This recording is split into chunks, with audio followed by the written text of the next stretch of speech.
Hello everyone. इस video में हम क्लास 6 साइंस का चैप्टर 15 एयर अराउंड अस करेंगे। यानी हमारे आसपास जो एयर होती है उसके बारे में इस चैप्टर में डिस्कस करेंगे यानी पढ़ेंगे। ठीक है, तो आइए स्टार्ट करते हैं। तो यहाँ पर उससे पहले हमारे चैनल माइंड बूस्टिंग क्लासेस को ज़रूर सब्सक्राइब कर दीजिए। We have learned in chapter 9 that all living beings और थिंग्स रिक्वायर एयर। यानी हम चैप्टर 9 में रीड कर चुके हैं कि जितने भी जीवित चीज़ें होती हैं या जीवित लोग होते हैं, मतलब जंतु होते हैं जो सांस ले पाते हैं, उन्हें क्या चाहिए होता है? हवा चाहिए होती है। हवा में ही हमारी ऑक्सीजन होती है और ऑक्सीजन से ही हम सांस लेते हैं। But have you ever seen air? क्या आपने कभी हवा को देखा है? You might not have seen air but surely you must have felt it's presence in so many ways. आपने हवा को देखा नहीं होगा लेकिन श्योरली जो उसकी प्रेजेंस होती है उसको महसूस किया होगा। जैसे जब हवा तेज़ चलती है तो आपको महसूस हो जाता है, क्योंकि जो है आसपास की चीज़ें हिलने लग जाती हैं, तो आपको महसूस हो जाता है कि हाँ, हवा बहुत तेज़ चल रही है। तो उस जो वो हवा है, जब हवा होती है तो हमें उसकी पहचान हो जाती है कि हाँ, अभी हवा है। हम उसे महसूस कर सकते हैं, देख नहीं सकते। You notice it when it comes leaf of the trees rustle, when the leaves of the trees rustle or the clothes hanging on a clothes line sway। यानी आपने देखा होगा कि क्या होता है, नोटिस किया होगा आप लोगों ने कि कभी कभी जो पेड़ों की पत्तियां होती हैं वो जो है हिलने लग जाती हैं और टूटने लग जाती हैं तेजी तेजी से जब हवा चलती है। और जो कपड़े टंगे होते हैं क्लोथ लाइन में या कहीं पर भी टंगे होते हैं वो भी हिलने लग जाते हैं, कभी कभार गिर भी जाते हैं तेज वाली हवा की वजह से। सो Pages of an open book begin fluttering when fan is switched on। कभी आप अपना होमवर्क करते होंगे या कोई भी बुक रीड करते होंगे तो बुक को आप खोलते होंगे या नोटबुक को ओपन करते होंगे तो उसके जो पेज होते हैं वो फ्लटरिंग करने लग जाते हैं। आई मीन कि उड़ने लग जाते हैं जब भी पंखा ऑन होता है ना। तो यानी हवा की वजह से ही वो हिल रहे हैं, तो हम महसूस कर पाते हैं कि हाँ, हवा है। और जब हवा नहीं होती तो हमें पसीने भी आने लग जाते हैं। So the moving air make it possible for you to fly और काइट को उड़ाने के लिए तो आपको हवा की ज़रूरत पड़ती है, काइट को उड़ाने के लिए भी, है ना। तो आप रिमेंबर कीजिए एक्टिविटी 3 इन चैप्टर 5। चैप्टर 5 जो हमारा है उसमें एक्टिविटी नंबर 3 जो हमने की थी, उस एक्टिविटी में हमने जो है सैंड और सो डस्ट उसको विनोविंग की प्रोसेस के थ्रू सेपरेट किया था। तो विनोविंग का प्रोसेस किसके द्वारा होता है? विनोविंग का प्रोसेस होता है हमें क्या करना होता है, हवा की डायरेक्शन में जो है, हवा की वजह से ही वो जो विनोविंग है वो हो पाती है। So you may have notice that during storms the wind blows at a very high speed. हमने नोटिस किया है कि जब भी जो है तूफान आता है तो जो हवा है वो इतनी तेज़ चलती है कि आसपास जो ट्रीज हैं वो भी उखड़ जाते हैं कभी कभार, बहुत तेज जब तूफान आता है। It may even अप्रूट trees and blow of the roof tops. Have you ever played with a फिरकी? क्या आपने कभी फिरकी के साथ खेला है? तो कई टाइप की फिरकी होती हैं, देखिए यहाँ पर आपको दिखा रखा है। सो एक्टिविटी 1 आपकी यही है कि इसमें आपको जो है फिरकी बनानी है खुद की, ठीक है ना। और फिरकी की जो स्टिक बनाएंगे उसे पकड़कर आपको क्या करना है, डिफरेंट डायरेक्शंस में एक खुली जगह जाइए और वहां पर घूमने लग जाइए, भागने लग जाइए, ठीक है। आगे कीजिए फिरकी को, पीछे कीजिए, आगे कीजिए, पीछे कीजिए, ठीक है। बैक कीजिए, फोर्थ कीजिए। Observe what happens. आप देखेंगे कि क्या होगा, वो फिरकी जो है घूमने लग जाएगी बिकॉज ऑफ द एयर। तो फिरकी को रोटेट कौन करवा रही है? एयर करवा रही है, जो कि मूविंग एयर है। मूविंग एयर यानी घूमती हुई एयर। और जब आप तेजी से भागते हैं या एक कार में बैठते हैं और कार में बैठकर बाहर की तरफ मुंह निकालते हैं तो आपकी फेस पर भी इतनी तेज हवा पड़ती है तो आपको पता चलता है। क्या आपने कभी वेथरकॉक देखी है? वेथरकॉक क्या होती है? It shows the direction in which the air is moving at that place. इस टाइप की वेथरकॉक हुआ करती है, बट जो है पुराने ज़माने में ज़्यादा यूज़ की जाती थी। इसमें क्या होता है, ये जो क्लॉक है उसी डायरेक्शन में मूव करती है जहाँ पर जो है एयर चल रही है, हवा चल रही है, ठीक है। तो इससे लोगों को पता चलता था कि किस तरफ ज़्यादा तेज जो है एयर चल रही है। अब पढ़ेंगे, is air present everywhere around us? क्या हवा हमारे आसपास हर जगह प्रेजेंट है? तो आपको अपनी मुट्ठी बंद करनी है और मुट्ठी में क्या है? कुछ भी नहीं। तो अभी तो कुछ नहीं है, लेकिन आपको इस फॉलोइंग एक्टिविटी को करना है फाइंड आउट करने के लिए। तो देखो activity 2, take an empty open बोतल। आपको एक बोतल लेनी है जो कि खाली हो और उसका ढक्कन खुला हो। इज इट रियली एम्प्टी और does it have something inside? क्या वो सच में एम्प्टी है, खाली है, या उसके अंदर कुछ है?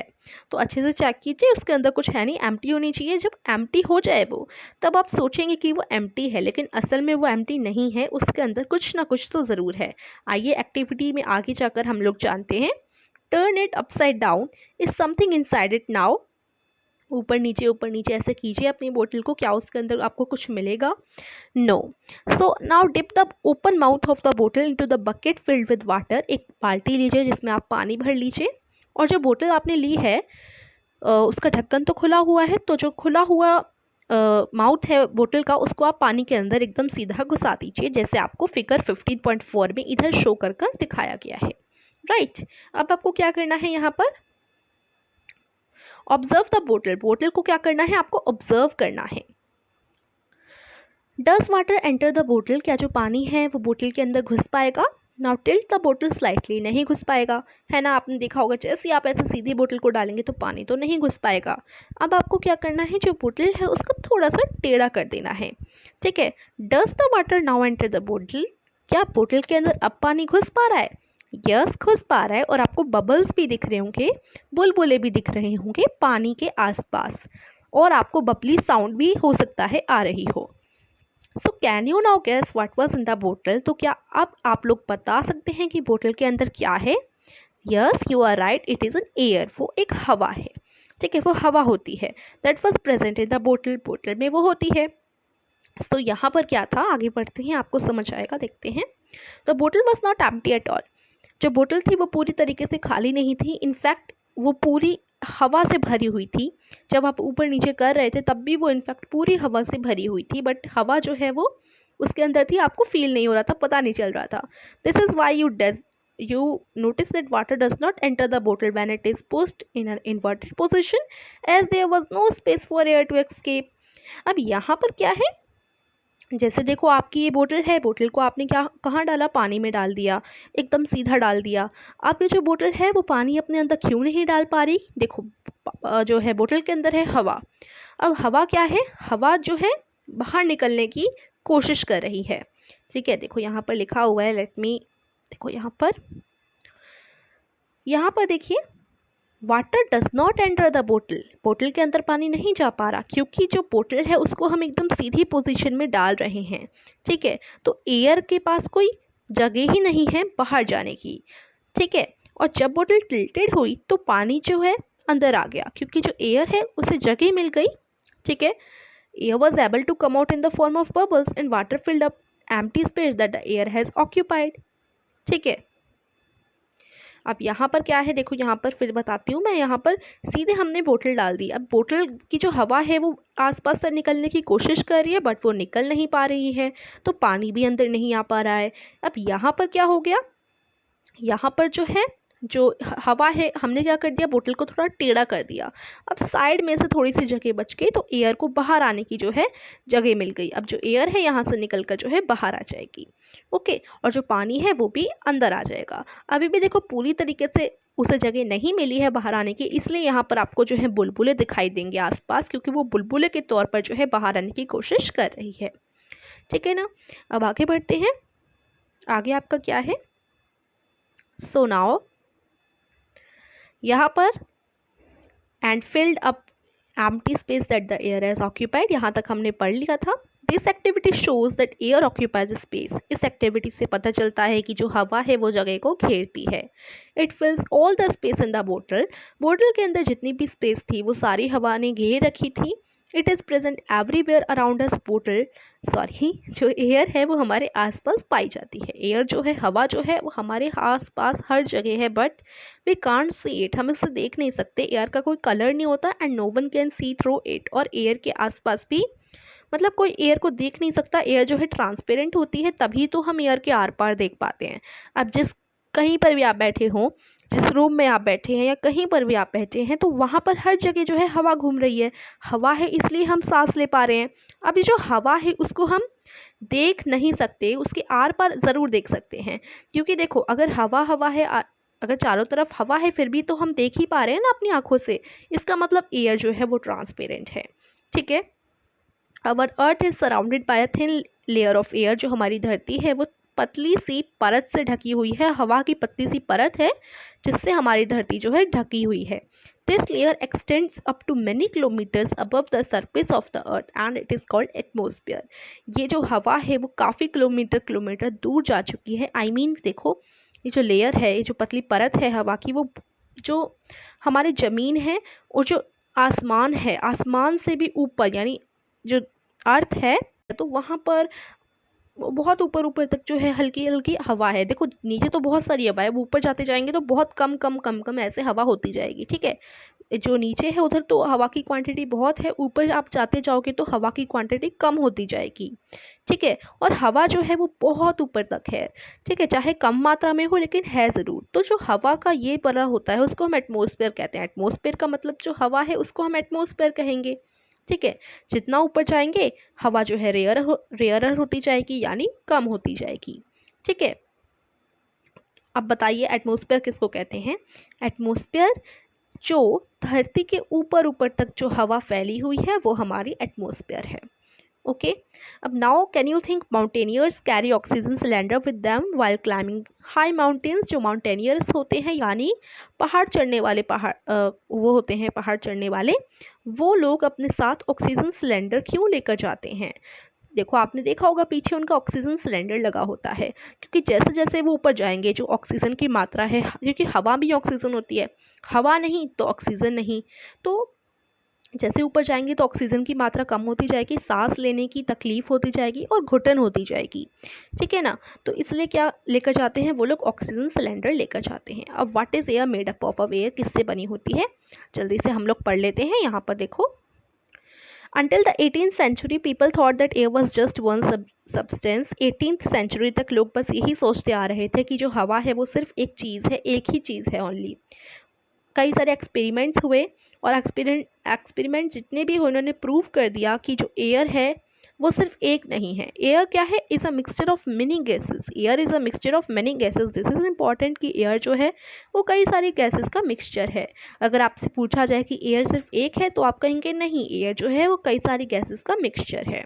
ठीक है, अब किस टाइप का ये मिक्सचर है, चलिए हम पढ़ते हैं कुछ मेजर कंपोनेंट्स इस मिक्सचर के, एक बार वन बाय वन करके यानी बारी बारी से हम लोग पढ़ेंगे। सबसे पहला है आपका वाटर वेपर। हवा में वाटर वेपर यानी नमी देखने को मिल जाती है। We have learn earlier that air contains water vapour. पहले हम पढ़ चुके हैं कि हवा में वाटर वेपर होती है, नमी होती है। हमने देखा होगा when the air comes in contact with a cool surface it condenses and drops of water appear on the cold surfaces। आपने देखा होगा कि जो पत्तियां होती हैं उन पे ओस होती है, हल्की हल्की पानी की बूंदें पड़ी हुई आपने देखी होंगी, तो वही जो है हवा ही छोड़ जाती है। जैसे मान लो बहुत ठंडा मौसम हो गया, ठीक है, अब ठंडे मौसम के कॉन्ट्रैक्ट में जब हवा आएगी यानी जब ठंडा मौसम है और हवा भी चल रही है तो हवा जो है हल्की सी नमी छोड़ देती है, हल्की सी बूंदें जो है गिरा देती है। तो अब आपने पत्तियों पर ओस देखी होंगी और ओस वही हल्की हल्की बूंदें होती हैं जो हवा छोड़ती है। ठीक है, तो ये जो नमी होती है वाटर वेपर की, एयर में ये जो नमी होती है हवा में, वो बहुत इंपॉर्टेंट है। ठीक है, वाटर साइकिल जो नेचर में होता है, वाटर साइकिल का जो प्रोसेस चलता है, मतलब कि वाटर वेपर ऊपर जाएगा, फिर क्लाउड्स जो हैं बारिश के तौर पे बरसेंगे। वाटर साइकिल आप लोगों ने पढ़ा होगा, हमने पिछले चैप्टर में जाना था। तो वाटर साइकिल के लिए भी काफ़ी ज़्यादा इंपॉर्टेंट है नमी। ठीक है, अब हम देखते हैं ऑक्सीजन। ऑक्सीजन क्या होती है, इसके लिए एक्टिविटी देखेंगे। In the presence of your teacher, अपने टीचर की प्रेजेंस में, आपकी टीचर होनी चाहिए आपके साथ, आप 2 स्मॉल कैंडल लीजिए सेम लेंथ की, यानी बराबर की 2 कैंडल लेनी है जो कि बराबर हो लेंथ में। ठीक है, फिर आपको क्या करना है, दोनों को टेबल पे रख लेना है। लाइट बोथ द कैंडल, दोनों कैंडल को जला देना है। एक कैंडल को आप एक इन्वर्टेड ग्लास टम्बलर से ढकेंगे, यानी एक कांच के ग्लास से आप ढक सकते हैं जो कि आर पार उससे देख सकें आप लोग। कुछ ऐसा ग्लास ले लीजिए आप। ठीक है, उसके बाद दोनों कैंडल को केयरफुली आप लोगों को ऑब्जर्व करना है। तो जो दोनों कैंडल्स हैं वो दोनों ही जलेंगी या फिर बुझ जाएंगी। तो यहाँ पर आप क्या नोटिस करेंगे, इस एक्टिविटी को करने के बाद आपको पता चलेगा जिस कैंडल के ऊपर आपने ग्लास से ढका था, जिस कैंडल को कांच के ग्लास से ढका था आपने जिस कैंडल को, वो वाली कैंडल जो है जल्दी बुझ जाएगी। ठीक है, सो द यहीं पर यही बोला गया है कि वो एक्सटिंग्यूश जल्दी हो जाएगी, यानी बहुत जल्दी जाएगी। The other candle continued burning, और जो दूसरी वाली कैंडल है जिसे आपने नहीं ढका वो जो है जलती रहेगी। Okay, so what can be the reason for this, इसके लिए क्या रीज़न होगा उसके बारे में आप सोचिए। क्या रीज़न है, देखो, it seems that the candle got extinguished because the component inside the glass tumbler which supports burning is limited। क्योंकि देखो आपने जब कैंडल को ढक दिया और वो बुझ गई, क्यों बुझ गई, क्योंकि जो बर्निंग है, जलने के लिए भी ना एक गैस की ज़रूरत पड़ती है, जलने के लिए भी जो है ऑक्सीजन की ज़रूरत बहुत पड़ती है। बिना हवा के, मान लो आग जल रही है या कुछ भी जल रहा है, तो आप चारों तरफ से जो भी जल रहा है उसे ढक दो तो ऑक्सीजन नहीं जा पाएगी। देखो हवा में ही ऑक्सीजन होती है, तो जहाँ पर भी कुछ भी जल रहा है वहाँ पर चारों तरफ हवा होनी चाहिए। हवा नहीं तो ऑक्सीजन नहीं, ऑक्सीजन नहीं तो वो जलेगा नहीं ज़्यादा देर तक, ठीक है। अब यहाँ पर कैंडल भी जल रही थी और कैंडल को जलने के लिए भी ऑक्सीजन की ज़रूरत थी। अब आपने ढक दिया, ऑक्सीजन की मात्रा कम है, जितनी भी अंदर होगी थोड़ी बहुत बची होगी उससे वो जली, और जब वो ख़त्म हो गई हवा तो वो नहीं जल पाई, ठीक है। However the candle is getting continued supply of air, जिसे आपने बंद किया, उसे ढका कैंडल को, थोड़ा बहुत एयर अंदर बच गया होगा, उसी एयर ने जलाए रखी कैंडल। उसके बाद जो बाकी जब एयर खत्म हो गई तो कैंडल भी बुझ गई। This component of air which supports burning is known as उस ऑक्सीजन, ऑक्सीजन ही जो है बर्निंग को सपोर्ट करती है, ठीक है। ऑक्सीजन नहीं तो कोई भी चीज़ जल नहीं पाएगी। अब हमने ये पढ़ा, तो ऑक्सीजन भी जो है ज़रूरी होती है, और ऑक्सीजन भी हवा में पाई जाती है, और ऑक्सीजन जलाने के लिए काफ़ी नेसेसरी होती है। ऑक्सीजन नहीं होगी तो कोई भी चीज़ जल नहीं पाएगी। एक्टिविटी में हमने देखा कि जो कैंडल थी उसके ऊपर अगर हमने ग्लास रखा, तो देखो जैसे हमने ग्लास रखा है ये कैंडल के ऊपर, तो ग्लास के अंदर थोड़ी बहुत एयर बची हो गई और उसी एयर से जो है हमारी कैंडल जलती रही। उसके बाद एयर की क्वांटिटी कम हो गई, और वो इतनी कम हो गई कि जो कैंडल है वो जल नहीं पाई, तो वो बुझ गई, ठीक है ना। तो ये हमने पढ़ लिया। आगे देखो, हमने इसमें क्या जाना कि ऑक्सीजन ना किसी भी चीज़ को जलाने के लिए बहुत नेसेसरी है। अब नाइट्रोजन, नाइट्रोजन क्या होता है, एक्टिविटी 3 में आपने क्या ऑब्जर्व किया कि जो है आपने ग्लास से जब कैंडल को ढका तो थोड़ी सी ऑक्सीजन ही बची हुई थी, थोड़ी सी हवा जो है ग्लास के अंदर बची हुई थी। मान लो, देखो मान लेते हैं ये हवा है हमारी, इतनी हवा ग्लास के अंदर बची हुई है। कैंडल को जलाने के लिए इतनी हवा काफ़ी थी कैंडल को जलाने के लिए, तो मान लो इतनी हवा थी, इतनी हवा में कैंडल जल पाती थी। तो जैसे जैसे ये ख़त्म होती गई हवा, तो इतनी ख़त्म हो गई हवा और ये जो कैंडल है फिर वो बुझ गई, क्योंकि जो हवा की क्वांटिटी है वो सिर्फ इतनी बची थी, और ये इतनी कम बची थी कि ये जो हवा की थोड़ी सी क्वांटिटी अब बची हुई है वो इस कैंडल को नहीं जला सकती, ठीक है। तो कैंडल को जलाने के लिए, किसी भी चीज़ को जलाने के लिए हवा की क्वांटिटी ज़्यादा होनी चाहिए। अगर मान लो इतनी है और ये इसको नहीं जला सकते तो ये बुझ गई। अब ये जो इतनी वाली क्वांटिटी बची थी ये हमारी नाइट्रोजन होती है। ये क्या होती है, नाइट्रोजन होती है। नाइट्रोजन जो है बिल्कुल भी सपोर्ट नहीं करता किसी भी चीज़ को जलाने के लिए, ठीक है। हवा में जो है, मान लो ये हवा है, इसमें से इतना सा नाइट्रोजन है, अभी सारी हवा खत्म होगी और इतना सा नाइट्रोजन बचा है, तो इस नाइट्रोजन से कैंडल नहीं जलेगी, ये बुझ जाएगी। और ये जो नाइट्रोजन होता है वो बिल्कुल भी सपोर्ट नहीं करता कैंडल जलाने के लिए, ठीक है ना। सो यहाँ पर आपको यही समझाया गया है। So the major part of air which does not support burning candle is nitrogen, यही है नाइट्रोजन। नाइट्रोजन भी हवा में प्रेजेंट होता है। अब कार्बन डाइऑक्साइड, तो हमने क्या क्या पढ़ा, जल्दी से देख लेते हैं हम लोग। हमने नाइट्रोजन पढ़ा, नाइट्रोजन प्रेजेंट होता है, ठीक है, और एक ऑक्सीजन प्रेजेंट होता है, एक वाटर वेपर प्रेजेंट होता है हवा में। अब ये एक और चीज़ हवा में प्रेजेंट होती है जो है कार्बन डाइऑक्साइड। कार्बन डाइऑक्साइड थोड़ी कम प्रेजेंट होती है, लेकिन फिर भी देखा जाए तो ये होती है। एक क्लोज कमरा लीजिए और उस कमरे में आपको क्या करना है, किसी भी चीज़ को जला देना है। मतलब ये आप ट्राई मत कीजिए, बस आपको बता रखा है ऐसे ही। एक बंद रूम ले लो, एक बंद रूम में अगर आप बैठ गए, बस इमेजिन कीजिए, और वहाँ पर कुछ जल रहा है तो आपको कैसे फील होगा, सफोकेशन फील होगा, यानी आपको घुटन होने लग जाएगी। अगर इवन कमरा बंद भी होता है, उसमें कुछ जल भी नहीं रहा, तब भी हमको घुटन होने लग जाती है, और मान लो कि जल रहा होगा तब कितनी घुटन हमें फील होगी। ये क्यों होता है घुटन वाली चीज़, ये कार्बन डाइऑक्साइड की वजह से होती है, ठीक है। क्योंकि क्या होता है, कोई भी चीज़ जल रही है और वो कार्बन डाइऑक्साइड को जो है छोड़ रही है। अब यहाँ पर हमने क्या पढ़ा, किसी भी चीज़ को जलाने के लिए ऑक्सीजन की ज़रूरत होती है, ठीक है। किसी भी चीज़ को जलाने के लिए ऑक्सीजन की ज़रूरत होती है, हमें भी ऑक्सीजन की ज़रूरत होती है। अब यहाँ पर मान लो आग जल रही है या कुछ भी जल रहा है, तो वो ऑक्सीजन ले रही है, और हम उस बंद कमरे में बैठे हैं, हमें भी ऑक्सीजन चाहिए, तो ऑक्सीजन इधर ज़्यादा जा रही है, इधर जा रही है और ये क्या निकाल रहा है अंदर से, ये कार्बन डाइऑक्साइड यानी CO2 निकाल रहा है। CO2 हम भी निकाल रहे हैं, तो क्या बढ़ गया, CO2 बढ़ गया, क्योंकि ऑक्सीजन सब ले रहे हैं और सब CO2 दे रहे हैं। तो क्या बढ़ रहा है इस रूम में, CO2 बढ़ रहा है यानी कार्बन डाइऑक्साइड बढ़ रहा है। और कार्बन डाइऑक्साइड हमारे सांस लेने के लिए ज़रूरी नहीं होता, ऑक्सीजन होती है जो कि कम होती जा रही है, तो हमें वहाँ पर घुटन होने लग जाएगी क्योंकि ऑक्सीजन की मात्रा कम है, हम सांस नहीं ले पाएंगे। ठीक है, सो यही है। और जो एनिमल्स होते हैं वो क्या करते हैं, एनिमल्स प्लांट सभी को जो है ऑक्सीजन चाहिए होती है। ठीक है, एनिमल्स को थोड़ी ज़्यादा चाहिए होती है ऑक्सीजन और वो कार्बन डाइऑक्साइड छोड़ते हैं, और जो प्लांट होते हैं वो क्या करते हैं, वो ऑक्सीजन को छोड़ देते हैं और हम जो कार्बन डाइऑक्साइड छोड़ते हैं। मतलब देखो, जो एनिमल्स हैं वो क्या करेंगे, एनिमल्स का तो यही है, एनिमल्स और ह्यूमंस ये क्या करते हैं, ये तो जो है कार्बन डाइऑक्साइड छोड़ते हैं, CO2 वो लोग छोड़ेंगे, हम लोग छोड़ते हैं, और जो प्लांट के द्वारा ऑक्सीजन आ रही है उसे हम लोग ले रहे हैं। और जो प्लांट है, प्लांट ऐसा उल्टा करता है, प्लांट क्या करता है, प्लांट ऑक्सीजन छोड़ता है और जो हमारे द्वारा CO2 आ रहा है यानी कार्बन डाइऑक्साइड आ रहा है वो प्लांट लेता है ना, यही चीज़ तो होती है। सो यही यहाँ पर बोल रखा है। उसके बाद इसलिए कहा जाता है कि कभी भी आपको सूखी पत्तियां या फिर जो डिस्कार्डेड रिमेन्स होते हैं फसलों की, जो बचे खुचे बेकार से चीज़ें होती हैं या फिर ड्राई पत्तियां होती हैं, सूखी पत्तियां, उनको हमें नहीं जलाना चाहिए, जिससे आसपास का जो प्रदूषण है वो ना बढ़े। अब बात करते हैं डस्ट एंड स्मोक की। डस्ट एंड स्मोक क्या होता है, धुआं, और स्मोक का मतलब हो गया धुआं, डस्ट का मतलब हो गया धूल मिट्टी। सो अगर आप किसी भी चीज़ को जलाएंगे तो वो जो है धुआं भी छोड़ती है, और जो धुआं है वो काफ़ी सारी गैसेस से बना होता है, धुएं के अंदर ही काफ़ी धूल मिट्टी होती है, और धुआं हमारे लिए बहुत हार्मफुल होता है।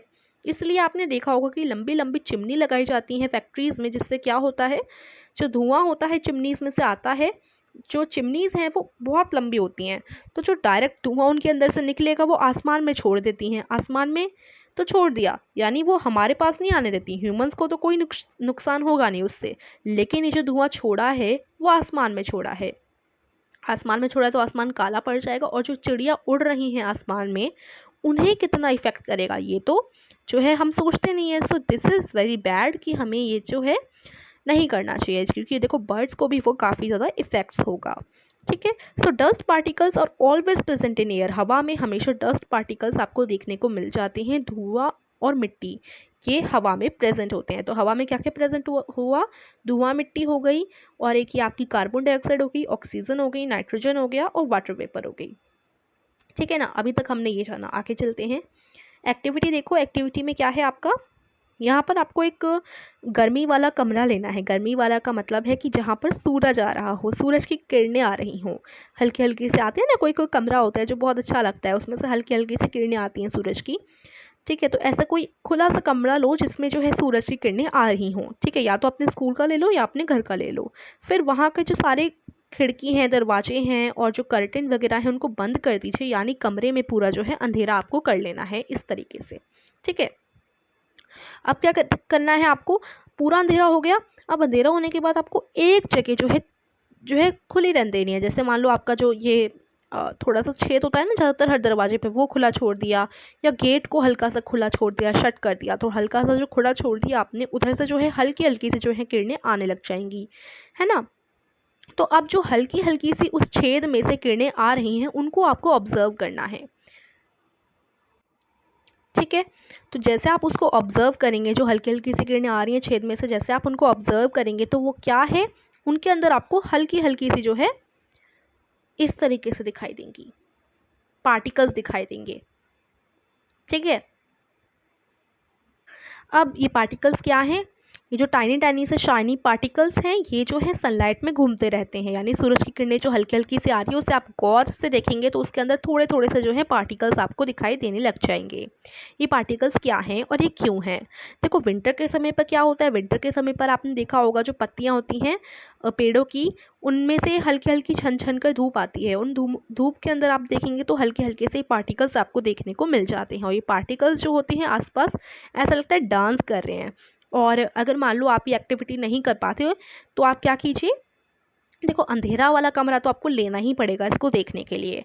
आप अंधेरा वाला कमरा लीजिए और मतलब कमरे की सारी लाइट्स ऑफ कर दीजिए, दरवाजे वगैरह बंद कर दीजिए, और एक टॉर्च रखिए।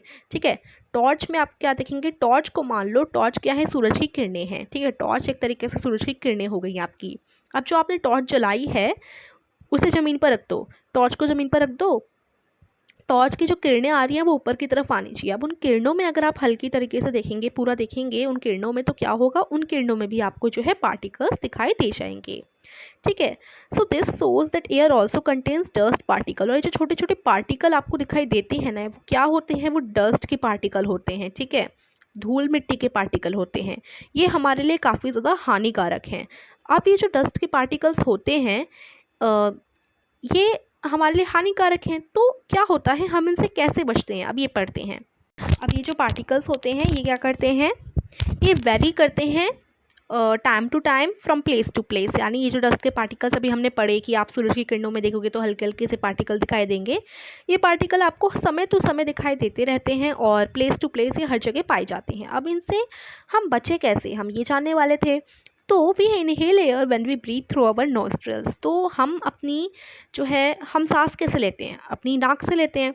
नाक के अंदर छोटे छोटे बाल होते हैं और म्यूकस होता है। म्यूकस क्या होता है, नाक की जो गंदगी होती है उसको हम म्यूकस कहते हैं, ठीक है। थोड़े थोड़े से बाल होते हैं हल्के हल्के से, और जो है म्यूकस होता है। Are present inside the nose, ये नोज के अंदर प्रेजेंट होते हैं और यही हमें मदद करते हैं। ये जो छोटे छोटे डस्ट पार्टिकल्स हमने पढ़े वो हमारे नाक में ना घुसे उसके लिए, ठीक है।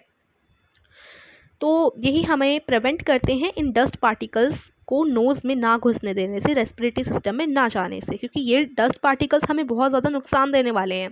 अब जो हमारी जो नाक है उसके हल्के से बाल और म्यूकस वो मदद करता है इन पार्टिकल्स को अंदर ना घुसने देने में, ठीक है। और म्यूकस को तो हम समय समय पर निकालते भी रहते हैं। So do you recall being scolded by your parent when you breathe through your mouth. क्या आपके मम्मी पापा आपको ज़रूर डांटते होंगे जब भी आप अपने मुंह से सांस लेते हैं।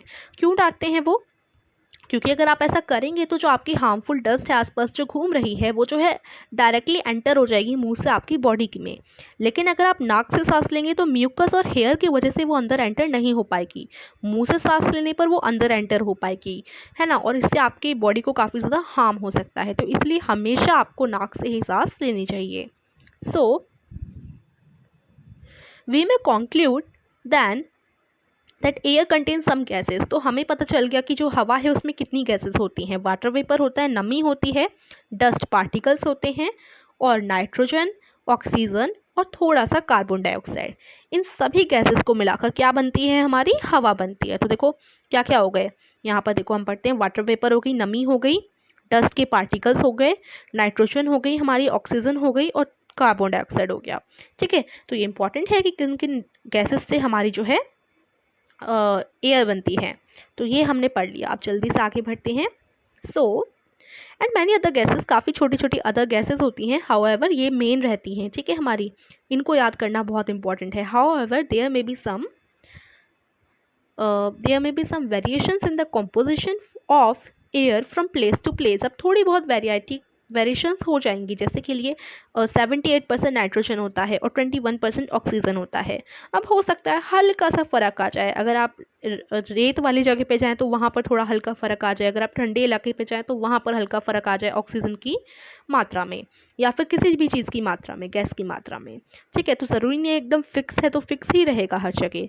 तो we see that air contains mostly nitrogen, हमने देखा कि एयर में ज़्यादातर नाइट्रोजन होता है एंड ऑक्सीजन, ठीक है।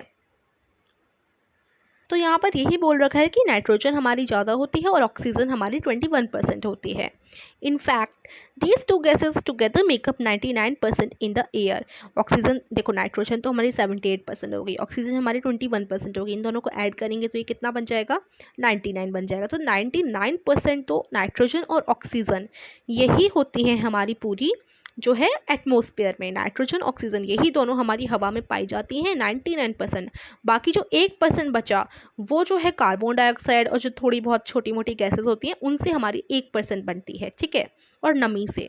ओके, सो अब हम पढ़ेंगे how does oxygen become available to animal and plant living in water and soil. अब ऑक्सीजन उन पेड़ पौधों और उन जानवरों तक कैसे पहुँचे जो पानी में या फिर मिट्टी में रहते हैं। तो अब इसके लिए आपको क्या करना है, पानी ले लेना है ग्लास में, ठीक है, या फिर एक मेटल कंटेनर में, और उसको आपको जो है उबलने के लिए रख देना है। Well before the water begins to boil look carefully at inner surface. देखो जैसे ही वो उसमें बुलबुले आने शुरू हो, वो उबलना शुरू हो, आपको थोड़ा सा देखो उसके अंदर देखना है, आपको क्या दिखेंगे, छोटे छोटे छोटे छोटे पार्टिकल टाइप के दिखेंगे। ठीक है, सो यहाँ पर of the container did you see tiny bubble on the side, और धीरे धीरे धीरे करके बबल्स आने लग जाएंगे। ये जो बबल्स हैं come from the air dissolved in water. When you heat the water to begin with, the air dissolved in it escapes. As you continue heating, the water itself turn into vapor and finally begins to boil. अब यहाँ पर क्या हो रहा है, देखो ये bubbles बुलबुले क्यों आते हैं, जब भी किसी भी चीज़ को उबालने रखते हैं तो ये बुलबुले हमारे क्यों आते हैं, क्योंकि जो हवा है वो पानी में से निकलने की कोशिश करती है। देखो जब भी आप पानी को हीट के लिए रखेंगे तो जो हवा है वो डिसॉल्व हो जाएगी, जो मतलब पानी के अंदर जितनी भी हवा है वो आसपास से निकलने की कोशिश करेगी। एस्केप का मतलब निकलने की कोशिश करेगी। और जब आप हीटिंग को कंटिन्यू रखेंगे तो वो क्या करेगा, वाटर जो है वो जो हवा के तौर पे बाहर निकल जाएगा, वाटर वेपर के तौर पे जो है जो पानी है जो है उड़ जाता है।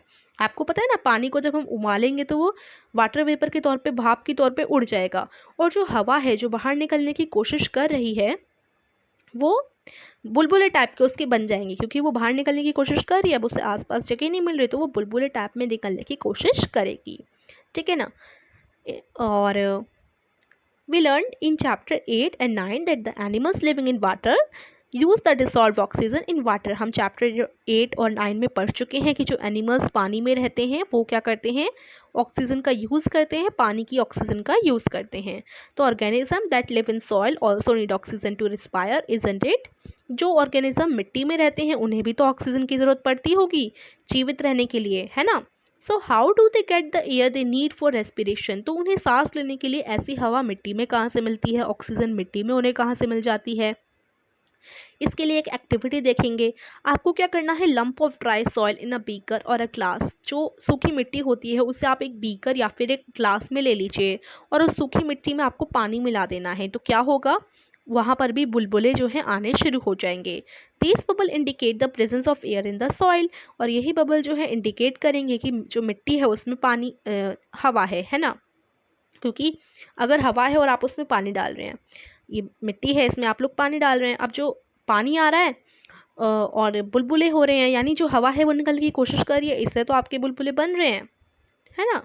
So when the water is poured on a lump of soil, जब भी देखो जब भी बुलबुले बनना शुरू हो जाए तो आप बस ये समझ लो कि उस पानी में या उस चीज़ में क्या है, हवा है। ठीक है, तो जब जो पानी है it displays when the water is poured on the lump of soil, it displaces the air which is seen in the form of bubbles। ठीक है, the organism that live inside the soil and the plant root respire in this air। अब ये जब भी आप पानी soil में डालते हैं तो वो डिस्प्लेस कर जाती है, जिससे जो एयर है वो बबल के फॉर्म में आपको दिखने लग जाएगा। ठीक है, तो अब जो पानी आ रहा है उस मिट्टी में, तो अब क्या हो रहा है, मिट्टी में पानी आ रहा है और जो हवा है आसपास से निकलने की कोशिश कर रही है, लेकिन मिट्टी जो है उसके ऊपर आ जा रही है, सॉरी पानी जो है उस हवा के ऊपर आ जा रहा है। तो क्या हो रहा है, बुलबुले क्रिएट हो रहे हैं। अब हम पढ़ेंगे, देखो अब हम क्या जानेंगे, ये जो अब हमने ये तो पढ़ ही लिया ना कि मिट्टी में हवा होती है। अब ये जो मिट्टी में हवा होती है उसी से जो ऑर्गेनिजम्स होते हैं मिट्टी के अंदर रहने वाले, वो इसी हवा से सांस लेते हैं।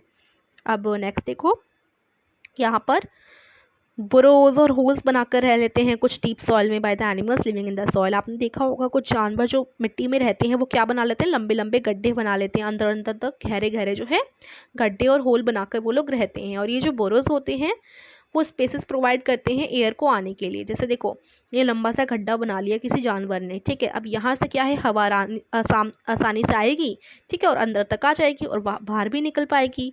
ठीक है, तो हम कह सकते हैं कि जो मिट्टी में रहने वाले जानवर होते हैं उनके घर में हवा आ पाती है। लेकिन जब क्या होता है, however when it rains heavily, जब बहुत तेज बरसात पड़ने लग जाती है, water fill ups all the spaces occupied by air in the soil. अब देखो यहाँ जितनी भी एयर की आने वाली जगह थी उस जगह तो पानी आ जाता है, यहाँ से तो एयर आती थी लेकिन अब पानी आ गया क्योंकि बरसात पड़ रही है। अब एयर इस जगह के अंदर नहीं आ पाएगी। अब जब एयर नहीं आएगी तो जानवरों को होने लग जाएगी घुटन, इसलिए वो अपने गड्ढों में से बाहर निकल आते हैं बरसात के मौसम में। और जो कीड़े मकोड़े होते हैं, अर्थवर्म्स होते हैं, वो बाहर निकल जाते हैं। इसलिए कहा जाता है कि बरसात के मौसम में कीड़े मकोड़े ज़्यादा होते हैं। In this situation animals living in the soil have to come out for respiration. ऐसे सिचुएशन में एनिमल्स बाहर आ जाते हैं। ठीक है, अर्थवर्म्स इसी वजह से बरसात के मौसम में कीड़े मकोड़े आपको देखने को मिल जाएंगे। Okay, have you ever wondered कि आपने कभी सोचा है कि ऑक्सीजन कभी ख़त्म क्यों नहीं होती, जबकि पूरे दुनिया के जो लोग हैं इसी से जीवित हैं, और ऑक्सीजन कैसे बढ़ती जा रही है, ख़त्म क्यों नहीं हो रही है? तो ऑक्सीजन कैसे आती है? तो देखो चैप्टर 7 में हमने पढ़ा था फोटोसिंथेसिस के प्रोसेस को। फोटोसिंथेसिस क्या होता है? प्लांट में होता है। फोटोसिंथेसिस में क्या होता है? प्लांट जो है सनलाइट का यूज़ करके और पानी का यूज़ करके और ऑक्सीजन का यूज़ करके, कार्बन डाइऑक्साइड का यूज़ करके, काफ़ी सारी चीज़ों का यूज़ करके अपना खाना जो है प्रोड्यूस करता है। इसी प्रोसेस को हम फोटोसिंथेसिस कहते हैं। So plants also consume oxygen for respiration. Plant को भी जीवित रहने के लिए ऑक्सीजन चाहिए होती है, लेकिन बहुत कम मात्रा में चाहिए होती है। ठीक है, आप ऐसा सोचेंगे कि प्लांट को तो बिल्कुल ही ऑक्सीजन की ज़रूरत नहीं है, तो ऐसा गलत है। जो प्लांट है उसको भी ऑक्सीजन की ज़रूरत होती है। हालांकि वो प्लांट जो है हमें ऑक्सीजन देता भी है, क्योंकि उसे कम ज़रूरत होती है ऑक्सीजन की, बट थोड़ी वो अपने अंदर भी रखता है। ठीक है, और ऑक्सीजन से ज़्यादा वो जितनी ऑक्सीजन वो लेता है उससे ज़्यादा वो हमें देता है। दैट इज़ वाई वी से प्लांट प्रोड्यूस ऑक्सीजन। इसलिए कहा जाता है कि प्लांट जो है ऑक्सीजन प्रोड्यूस करता है। ठीक है, और ऐसा तो है ही कि एनिमल जो है विदाउट प्लांट के तो रह नहीं पाएंगे। तो जो बैलेंस है ऑक्सीजन का वो प्लांट की वजह से ही मेंटेन में है अभी तक। अगर प्लांट कम होते जा रहे हैं, आपको तो पता ही है, अगर प्लांट पूरे कट ही जाएंगे ना धरती में से, तो ऑक्सीजन नहीं रहेगी। फिर हम सभी को, जमीन पे रहने वाले लोगों को भी ऑक्सीजन सिलेंडर का यूज़ करना पड़ेगा। ठीक है, तो पेड़ों को मत काटिए, इसलिए बोला जाता है पेड़ हमारे लिए बहुत बहुत ज़्यादा हेल्पफुल हैं। ठीक है, सो यही बोला गया है यहाँ पर। इसी के थ्रू, प्लांट्स के थ्रू, फोटोसिंथेसिस के प्रोसेस के थ्रू ही जो है मेंटेन हो पा रहा है ये सब, और प्लांट और एनिमल जो हैं जीवित रह पा रहे हैं, ह्यूमन भी जीवित रह पा रहे हैं। This shows the interdependence of plants and animals. ठीक है, we can now appreciate how important air is for life on earth. तो इससे हमें पता चलता है कि एयर कितना ज़्यादा अर्थ के लिए ज़रूरी है। एयर में ही ऑक्सीजन होती है, ऑक्सीजन ही हमारा पूरा जो है, एक तरीके से ऑक्सीजन के बिना हम जिंदा ही नहीं रह सकते। तो क्या अदर यूजेस हैं एयर के? बहुत सारे। विंडमिल के बारे में आपने सुना होगा, इस तरीके से विंडमिल होता है, और विंडमिल क्या घूमता रहता है और विंडमिल को हवा के द्वारा घुमाया जाता है। जो विंडमिल है वो ट्यूबवेल हो गए और जो कुएं वगैरह हो गए, हैंडपम्प वगैरह हो गए, उनमें से पानी निकालने में मदद करता है। Windmill are also use to generate electricity. ठीक है, इलेक्ट्रिसिटी को टू रन फ्लोर मिल्स, यहाँ पर मैंने ये नहीं बताया। देखो ट्यूबवेल हो गए, उनसे वाटर को ड्रॉ करने में वो विंडमिल मदद करता है, और जो फ्लोर मिल्स होते हैं, जो चक्की वगैरह होती है, उनको चलाने में मदद करता है। विंडमिल इलेक्ट्रिसिटी को जनरेट करने में मदद करता है। So this is very important. Generate electricity, run flour mills and drawn water from tubewells, इन सब में विंडमिल मदद करता है। और जो हवा है, हवा की वजह से विंडमिल चल पाता है। हवा किस में हेल्प करती है? याच में, ग्लाइडर्स, पैराशूट्स, एरोप्लेन्स, प्लेन्स, इन सबको चलाने में, इन सब की मूवमेंट करने में।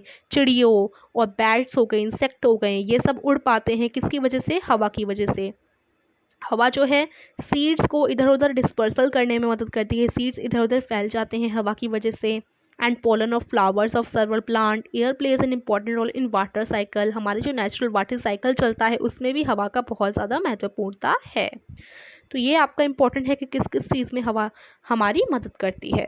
ठीक है, so now finally your chapter is finish here. यहीं पर आपका जो चैप्टर है वो फिनिश होता है। सो आई होप आपको आज का चैप्टर समझ आया होगा। तो वीडियो को लाइक कीजिए, चैनल को सब्सक्राइब कीजिए। Thank you.